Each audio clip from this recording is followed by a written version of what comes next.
une brève introduction d'ICO et de la société. Alors aujourd'hui, ICO est une société de promotion immobilière qui est active à Luxembourg depuis près de 30 ans.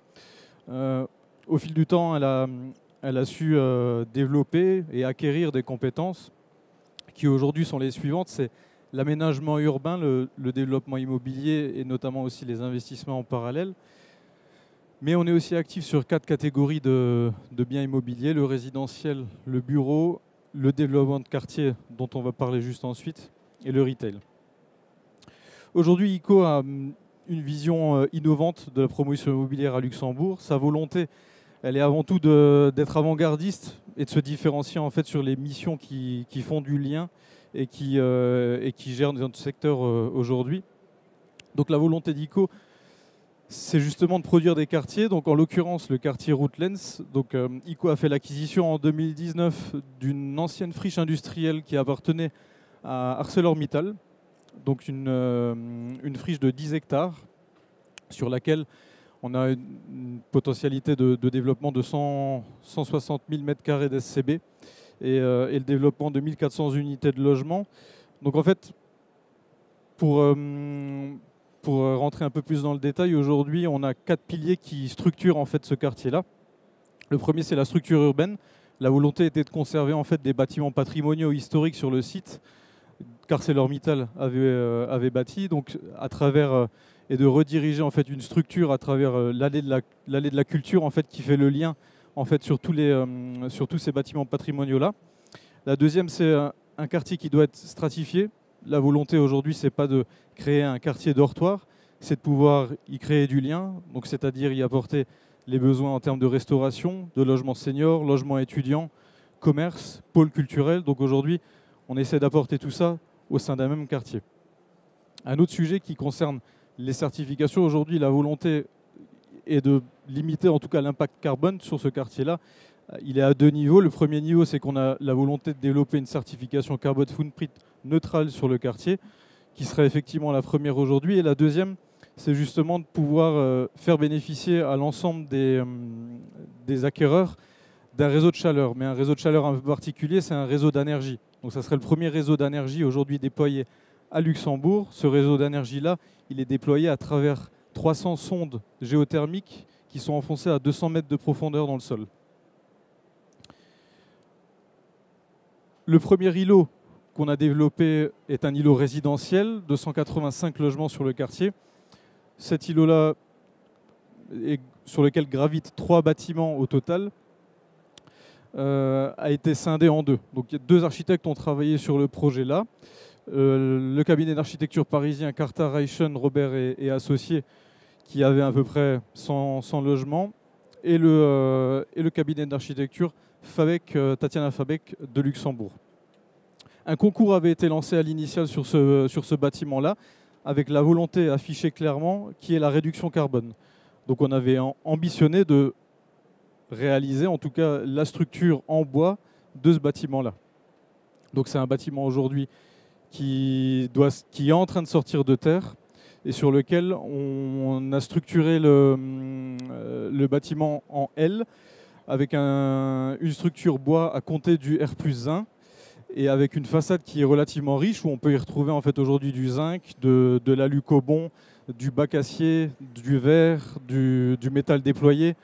Donc la richesse de la façade là a été réfléchie aussi sur l'aspect carbone des matériaux et notamment le bois aussi qu'on retrouve sur une partie des façades.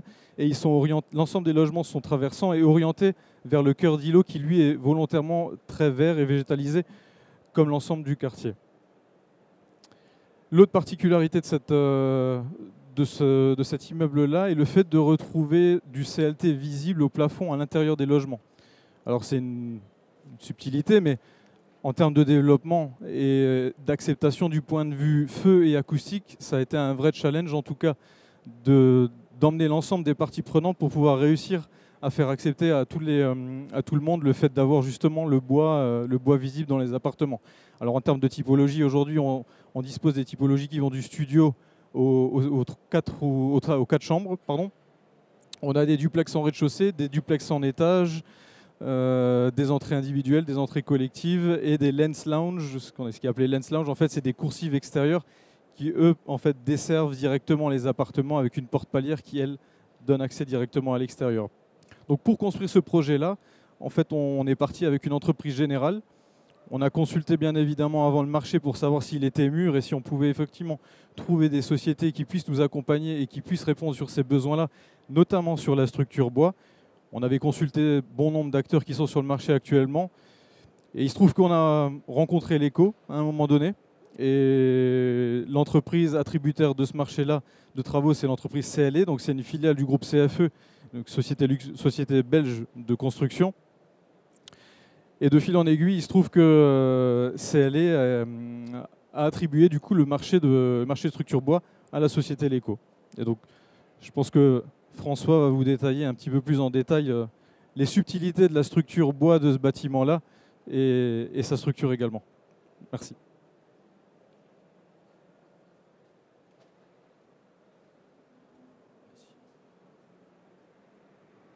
Merci Olivier. Donc je me présente, je suis François Cordier, je suis le fondateur et dirigeant de la société l'ECO qui est basée à Luxembourg et qui rayonne sur le Benelux et la France maintenant également depuis le début de l'année dernière.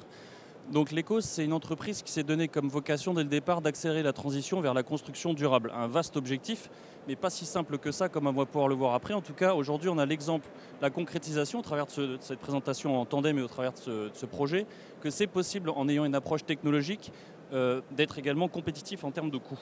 Voilà, pardon, désolé.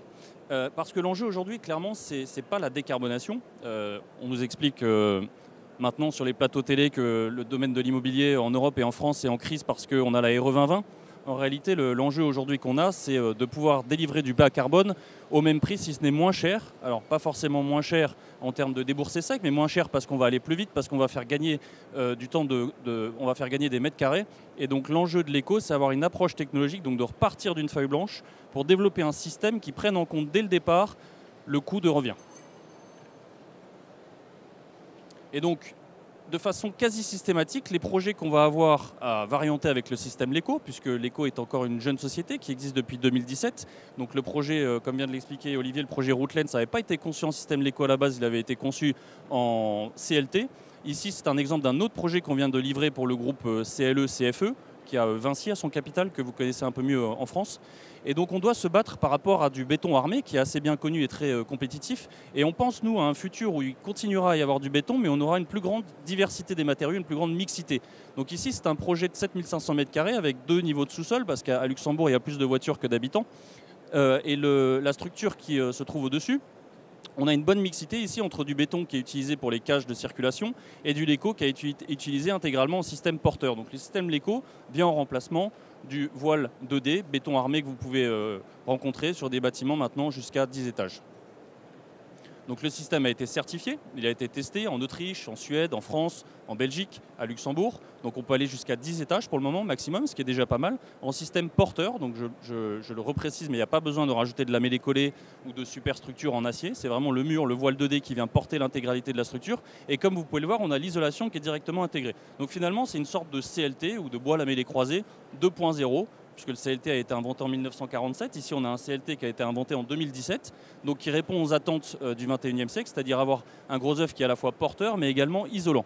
Et donc, en moyenne, on va faire gagner à peu près 5% de surface habitable, puisque le gros œuvre va également intégrer l'isolation, et donc on ne va pas avoir de perte de surface à cause de l'isolation qui va être apportée. Comme je l'ai expliqué depuis le début de la présentation, c'est d'être compétitif en termes de coût, et en réalité, un des gros morceaux du prix de revient d'un gros œuvre, qu'il soit béton ou qu'il soit en CLT ou qu'il soit en LECO, c'est la matière première. Et donc ici, on est en capacité de démontrer qu'avec le système LECO, on peut aller jusqu'à 10 étages et consommer jusqu'à 60% de bois en moins que du CLT. C'est pas de la science-fiction, ça fonctionne. On a mis de l'intelligence dans le logiciel que vous voyez ici. Donc on a fait des essais en Autriche, en France. On a mis les algorithmes dans le logiciel qu'on a développé en interne et on est capable d'optimiser un bâtiment en temps réel, façade par façade, mur par mur, étage par étage. Et donc on fait une sorte de sur-mesure en série. Il n'y a pas de trame standard, donc ce que vous voyez à gauche, c'est juste pour vous donner une idée, une représentation de variation de densité de bois dans un mur, mais la distance entre chaque élément de bois est millimétrique. Ensuite, on a été un tout petit peu plus loin parce que fabriquer des éléments en usine, c'est bien, mais fabriquer des éléments en usine en Europe de l'Ouest, ça coûte cher. Le Luxembourg est un des pays qui a le coût horaire le plus élevé en Europe de l'Ouest. Et donc ici, on a développé notre propre équipement de production. On a pris des ingénieurs qui viennent de l'industrie automobile, qui ne viennent pas du tout de l'industrie de la fabrication, de la préfabrication, de l'industrie de la préfabrication du bois. Ils n'y connaissent rien du tout, ils viennent de l'industrie automobile. Et on a appliqué des recettes qui fonctionnent extrêmement bien depuis une trentaine ou quarantaine d'années dans cette industrie qui fabrique des objets extrêmement complexes à bas coût.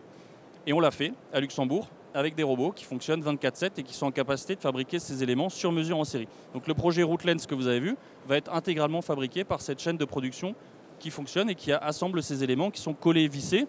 Et l'isolation est également biosourcée. Donc chez Leco, on travaille qu'avec des matériaux locaux et biosourcés. Alors, amener un nouveau matériau sur le marché en France, et de manière générale en Europe, c'est extrêmement complexe. C'est d'ailleurs la raison pour laquelle, en tant que Français, on est parti s'installer au Grand-Duché de Luxembourg. C'est qu'on a pu faire nos preuves, on a pu monter un portefeuille de projets et on a pu revenir ensuite au CSTB en France et leur démontrer ce qu'on avait été en capacité de faire et obtenir un ATEX de KA, donc qui nous permet d'aller jusqu'à maximum 10 étages. Mais on a été plus loin, on a fait certifier également le système au niveau environnemental, donc on a des fiches FDES ou des EPD au niveau européen, et on est en capacité aujourd'hui de revendiquer un bilan carbone, une analyse de cycle de vie complète, négative sur l'ensemble du cycle de vie du produit, et je vais vous montrer pourquoi. Alors, 70% des déchets au Grand-Duché de Luxembourg, qui est un tout petit pays, proviennent de la construction. Donc en réalité, la construction est un gros problème en fin de vie, et donc on parle de fin de vie dans les EPD. Nous, on pense qu'il faut arrêter de parler de fin de vie, mais il faut parler de réemploi, ou en tout cas de seconde vie. Et donc on s'est amusé à récupérer en fait des murs sur un chantier, à les ramener à l'usine, à les décycler et à reprocesser le bois qui est de toute manière abouté chez nous, donc ressoudé pour ceux qui ne connaissent pas, et à refabriquer un mur qui est complètement différent de celui qu'on avait démonté sur le chantier. Et donc on nous parle beaucoup de réemploi. Le problème du réemploi aujourd'hui et de la fin de vie, c'est qu'il faut être capable de recaractériser les matériaux, que ce soit une poutre en acier ou un morceau de bois, et c'est ce qu'on est en capacité de faire chez Leco à Luxembourg. Donc on a fait notre petit bonhomme de chemin jusqu'à maintenant. Alors le projet que vous avez ici, c'est le projet qu'Olivier vient de vous présenter, qui est actuellement en cours de fabrication. Donc les sous-sols en béton sont bientôt terminés et on va commencer à livrer les éléments en bois sur le chantier à partir du mois d'avril, mi-avril. On a un projet qui est vraiment emblématique et pas juste à l'échelle du Grand-Duché ou à l'échelle du Benelux, mais bien au niveau européen. C'est un projet clairement emblématique en termes de bilan carbone et en termes de degré d'innovation. Et c'est un projet qui n'avait pas du tout été conçu en système Leco, il avait été conçu en CLT, il y avait un petit peu de MOB, de FOB, un petit peu tout ce qu'on peut retrouver qui fonctionne bien en construction bois. Mais malheureusement pour eux, le système Leco était plus compétitif. Et donc c'est vraiment un gros travail qu'on a fait avec notre bureau d'études pour aller optimiser le nombre de configurations qui avaient été à la base prévues par le bureau d'études et qui étaient bien, mais qui étaient beaucoup trop complexes et qui apportaient en fait des surcoûts un petit peu partout dans l'opération. Et donc le bureau d'études est aussi important dans notre entreprise que ne peut l'être l'innovation du procédé ou du procédé de fabrication. On va jusqu'à faire des analyses vibratoires, puisqu'en fait vous avez quand même beaucoup de coups qui se trouvent dans les dalles en bois lamellé croisé. Et on peut gagner énormément d'argent en poussant très très loin les études. Et ce qu'on voit ici donc, sur ce projet, on vous a fait un petit camembert, c'est plus facile à comprendre, mais on va être 30% plus léger qu'une construction qui est déjà légère, une construction en bois CLT, MOB et FOB. On va être 30% plus léger, donc vous pouvez imaginer qu'on va être plus compétitif. Alors pas forcément 30% moins cher, c'est pas ça l'idée, mais l'idée c'est d'apporter également au travers de la fabrication hors site de l'accélération et de la simplification pour l'entreprise générale, parce que je crois que le message aujourd'hui, et c'est très important, on doit être en capacité, nous, industriels, concepteurs, de travailler avec les entreprises générales qui ont l'habitude d'assembler différents types de matériaux et pas forcément du bois. Et aujourd'hui, si on est en capacité de leur mettre dans les mains, avec leurs équipes de maçons, coffreurs, d'installer des voiles en 2D, comme on a pu le faire sur le bâtiment que vous voyez ici, et ben on se rend compte qu'on arrive à être plus compétitif, pas seulement que le bois, mais également que le béton. Donc en 2024, même au Grand-Duché de Luxembourg, qui est un marché assez cher, on arrive à être compétitif ISO avec le béton armé. Et je crois que c'est une excellente nouvelle. Merci pour votre attention.